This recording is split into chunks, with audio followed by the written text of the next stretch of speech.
जय श्री राम जी का आशीर्वाद हम सब पर बना रहे।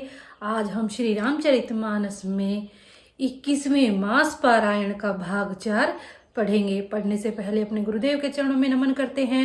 भगवान शिव, माता पार्वती, श्री राम जी और सीता माता के चरणों में नमन करते हैं और हनुमान जी से प्रार्थना करते हैं कि वो पढ़ने में हमें शक्ति प्रदान करे और पढ़ने में कोई गलती हो तो हमें क्षमा करे। ओम श्री गणेशाय नमः।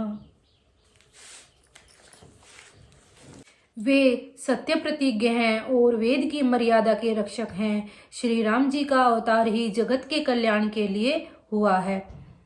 वे गुरु, पिता और माता के वचनों के अनुसार चलने वाले हैं। दुष्टों के दल का नाश करने वाले और देवताओं के हितकारी हैं। नीति, प्रेम, परमार्थ और स्वार्थ को श्री राम जी के समान तत्व से कोई नहीं जान सकता। ब्रह्मा, विष्णु, महादेव, चंद्र, सूर्य, दिक्पाल, माया, जीव, सभी कर्म और काल, शेष जी और पृथ्वी एवं पाताल के अन्यान्य राजा आदि जहाँ तक प्रभुता है और योग की सिद्धियां जो वेद और शास्त्रों में गाई गई हैं, हृदय में अच्छी तरह विचार कर देखो तो यह स्पष्ट दिखाई देगा कि श्री राम जी की आज्ञा इन सभी के सिर पर है, अर्थात श्री राम जी ही सबके एकमात्र महान महेश्वर है। अतएव श्री राम जी की आज्ञा और रुख रखने में ही हम सबका हित होगा। इस तत्व और रहस्य को समझकर अब तुम सयाने लोग जो सबको सम्मत हो वही मिलकर करो। श्री राम जी का राज्याभिषेक सबके लिए सुखदायक है। मंगल और आनंद का मूल यही एक मार्ग है। अब श्री रघुनाथ जी अयोध्या किस प्रकार चले विचार कर कहो, वही उपाय किया जाए।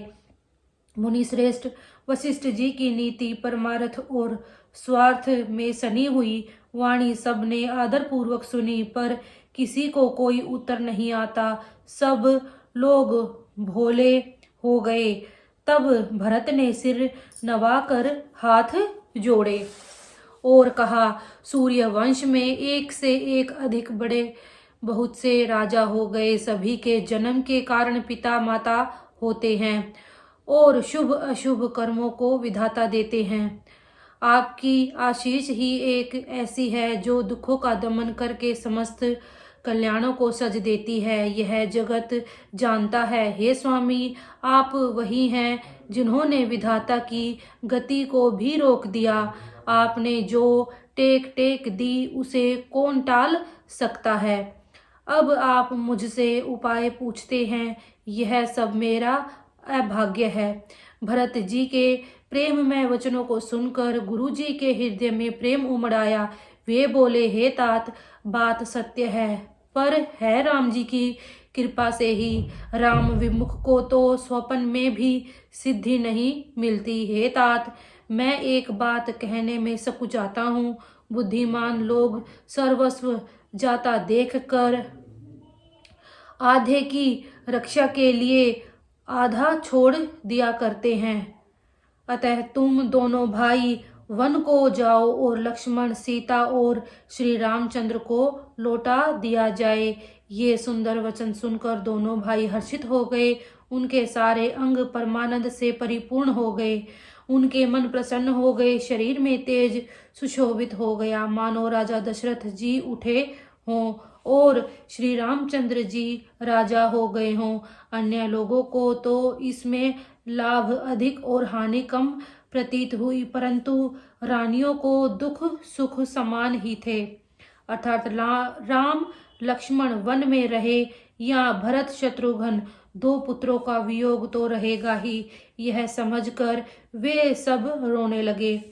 भरत जी कहने लगे, मुनि ने जो कहा वह करने से जगत भर के जीवों को उनकी इच्छित वस्तु देने का फल होगा। 14 वर्ष की कोई अवधि नहीं, मैं जन्म भर वन में वास करूंगा। मेरे लिए इससे बढ़कर और कोई सुख नहीं है। श्री रामचंद्र जी और सीता जी हृदय की जानने वाले हैं और आप सर्वज्ञ तथा सुजान हैं। यदि आप यह सत्य कह रहे हैं तो हे नाथ, अपने वचनों को प्रणाम कीजिए, अर्थात उनके अनुसार व्यवस्था कीजिए।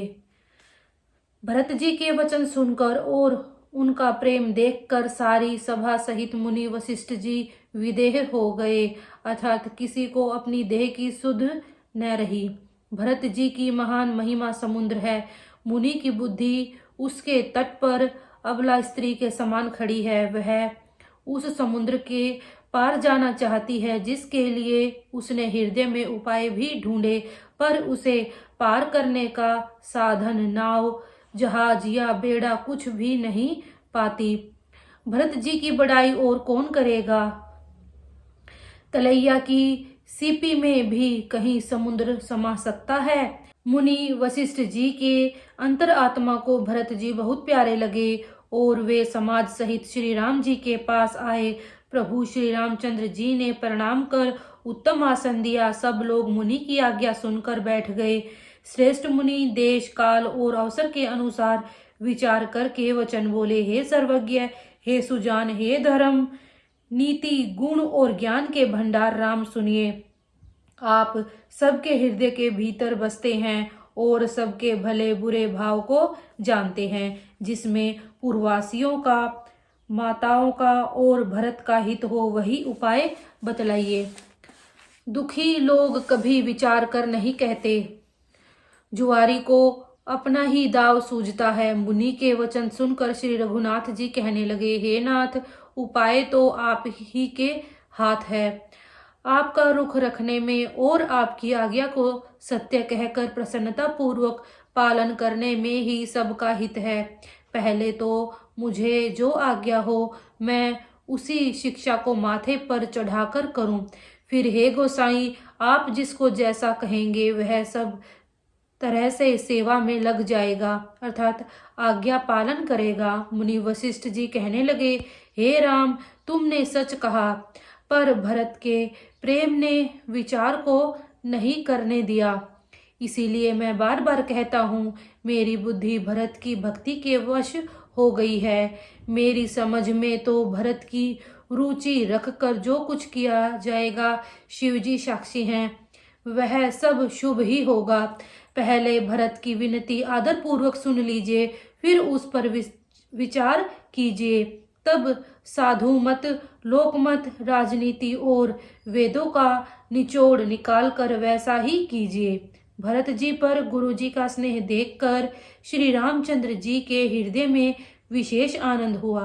भरत जी को धर्म धुरंधर और तन मन वचन से अपना सेवक जानकर श्री रामचंद्र जी गुरु की आज्ञा के अनुसार मनोहर, कोमल और कल्याण के मूल वचन बोले। हे नाथ, आपकी सौगंध और पिता के चरणों की दुहाई, मैं सत्य कहता हूँ, विश्व भर में भरत के समान भाई कोई हुआ ही नहीं।